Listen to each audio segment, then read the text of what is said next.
बेहद शुक्रिया हमारे साथ जुड़ने के लिए। फिलहाल आगे बढ़ लेते हैं। इस वक्त की बड़ी खबर आ रही मगरबी बंगाल से। मगरबी बंगाल से इस वक्त की बड़ी खबर आपको देते हुए बता दें कि बीजेपी लीडर को गोली मारी गई है। सादिक अली पर यह हमला किया गया है।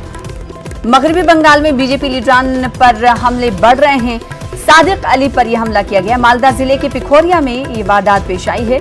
जख्मी हालत में बीजेपी लीडर को अस्पताल में दाखिल कराया गया है। बीजेपी ने कांग्रेस और तृणमूल पर इस हमले का इल्जाम लगाया है। इससे कबल भी बीजेपी के कई लीडरान पर हमला किया गया और कई लीडरान को मौत के घाट उतारा गया, जिसके बाद हमने देखा था कि बीजेपी ने लॉ एंड ऑर्डर को लेकर इलेक्शन कमीशन में भी शिकायत दर्ज कराई थी।